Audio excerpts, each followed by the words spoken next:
കോൺഗ്രസ് നേതാവ് V D Satheesan പറഞ്ഞിട്ട് 24 മണിക്കൂർ തികഞ്ഞില്ല. 24 മണിക്കൂറിന് മുൻപ് 3 തവണ അരിവാൾ ചുറ്റിക നക്ഷത്ര ചിഹ്നത്തിൽ MLA ആയ ഐഷ പോറ്റി കൈ പിടിച്ചിരിക്കുന്നു. കേന്ദ്ര സർക്കാരിനെതിരെ രാപ്പകൽ സമരം നടക്കുന്ന ലോക് ഭവന് മുന്നിലെത്തി ഇനി കോൺഗ്രസുകാരിയെന്ന് ഐഷ പോറ്റി പ്രഖ്യാപിച്ചു. സർക്കാരും ഇനി ഈ കളി മാറും, ഈ നയങ്ങള് ലോകത്തെ അറിയിക്കുവായി നമ്മുടെ സംസ്ഥാന ഗവൺമെന്റിന്റെ ഒരവസ്ഥ അങ്ങോട്ട് നോക്കണേ. ഒരു വശത്ത് സ്വർണ്ണപ്പാളികളും മറ്റൊരു വശത്ത് വിവാദ ചുഴികളിലും പെട്ട് ശ്വാസം കിട്ടാതെ നെട്ടോട്ടം അങ്ങോട്ട് വളരെ അഭിമാനത്തോടെയും സന്തോഷത്തോടെയും കൂടി സ്വാഗതം ചെയ്യുന്നു. ഇത് കേരളത്തിന്റെ രാഷ്ട്രീയ ശരിക്കും ഇപ്പോഴത്തെ യാഥാർത്ഥ്യമാണ്. ഒട്ടനവധി ആളുകൾ ഇടതുപക്ഷത്തിന്റെ ദുർഭരണത്തിൽ അവരുടെ സംഘടനാ പ്രവർത്തനത്തിലെ തെറ്റിൽ പ്രതിഷേധിച്ചുകൊണ്ട് നന്മയുള്ള രാഷ്ട്രീയം കോൺഗ്രസ് നേതൃത്വത്തിൽ UDF-ലേക്ക് കടന്നു വരുന്നുണ്ട്. ഞങ്ങൾ ഏറെ അഭിമാനത്തോടെ സൗമ്യതയുടെ പ്രതിരൂപമായ അതിലേറെ അർപ്പണബോധത്തിന്റെ പര്യായമായ ശ്രീമതി ഐഷ പോറ്റി അവരെ സ്വാഗതം ചെയ്യുന്നു. കേരളത്തിലെ നന്മയ്ക്ക് വേണ്ടിയുള്ള മാറ്റത്തിന്റെ ഒരു തുടക്കമായി തന്നെയാണ് ഐഷ പോറ്റി ചേച്ചിയുടെ ഈ ഒരു കോൺഗ്രസിലേക്കുള്ള കടന്നുവരവ് ഞങ്ങൾക്ക് വളരെ ആവേശം പകരുന്നതാണ്. കേരള ജനത ഇത് നെഞ്ചിലേറ്റുന്നു ഈ തീരുമാനം എന്നുകൂടി പറയാൻ ആഗ്രഹിക്കും. ഐഷ പോറ്റി പാർട്ടി വിട്ടപ്പോൾ കൊട്ടാരക്കരയിലെ പാർട്ടി പ്രവർത്തകർ ഞെട്ടിയില്ല എന്നാണ് പ്രതികരണങ്ങൾ കേട്ടിട്ട് തോന്നുന്നത്. കുറച്ചു നാളായി ഒരു പാർട്ടി പരിപാടിയിലും ഐഷ പോറ്റി പങ്കെടുക്കാറില്ല. ആരോഗ്യ കാരണങ്ങൾ പറഞ്ഞാണ് മാറി നിൽക്കാറ്. ഐഷ പോറ്റിയെ ഒറ്റ വാക്കിൽ വിശേഷിപ്പിച്ചാൽ നമുക്ക് ജയന്റ് കില്ലർ എന്ന് പറയാം. ചെറിയ മീനയല്ല ഐഷ പോറ്റി. കേരള രാഷ്ട്രീയത്തിലെ അതികായനായ R ബാലകൃഷ്ണപിള്ളയെ തോൽപ്പിച്ചാണ് ഐഷ പോറ്റി നിയമസഭാംഗമാകുന്നത്.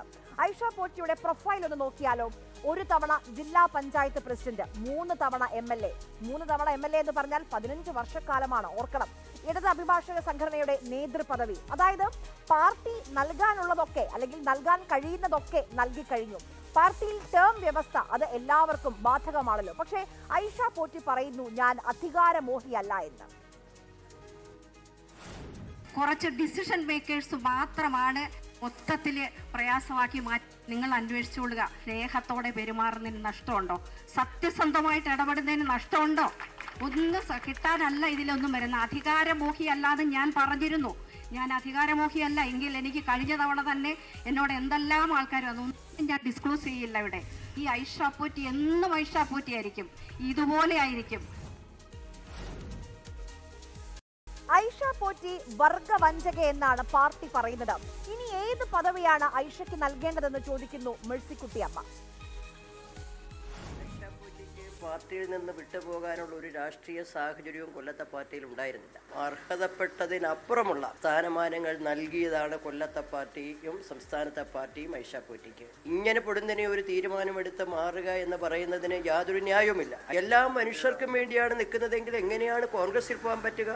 അപ്പോൾ കോൺഗ്രസ് ഏത് തലത്തിലാണ് മനുഷ്യർക്കൊപ്പം നിൽക്കുന്നു, അതുകൊണ്ട് ഞാൻ അങ്ങോട്ട് പോകുന്നു എന്ന് പറയുന്നത്. ഏത് മനുഷ്യർക്കൊപ്പമാണ് കോൺഗ്രസ് നിൽക്കുന്നത്? സ്ഥാനമാനങ്ങൾക്കുള്ള ഒരു ആർത്തി എന്നത് പറയുന്നത് ഒരു മനുഷ്യനെ എങ്ങനെ വഷളാക്കും എന്നതിൻ്റെ ഉദാഹരണമാണ് ഐഷ പോറ്റി. വർഗവഞ്ചന എന്ന് ഐഷ പോറ്റി തന്നെ പറയുന്നുണ്ട്. ആ ഭാഷയിൽ ഐഷ പോറ്റി ഉപയോഗിച്ച ഭാഷ വാസ്തവത്തിൽ ഐഷ പോറ്റി ചെയ്തിരിക്കുന്നു എന്നതാണ് എൻ്റെ അർത്ഥം. ഇതാദ്യമായിട്ടൊന്നുമല്ല അധികാരം മോഹിച്ച് കേരള രാഷ്ട്രീയത്തിൽ ആളുകൾ മറുകണ്ഠം ചാടുന്നത്.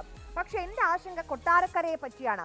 കൊട്ടാരക്കരയിൽ മത്സരിക്കാൻ ഓൾറെഡി രാഹുൽ ഈശ്വറും അഖിൽ മാരാറും കാത്തിരിക്കുകയാണ്. അതിനിടയ്ക്കാണ് ഐഷ പോറ്റിയുടെ ഈ ചാട്ടം.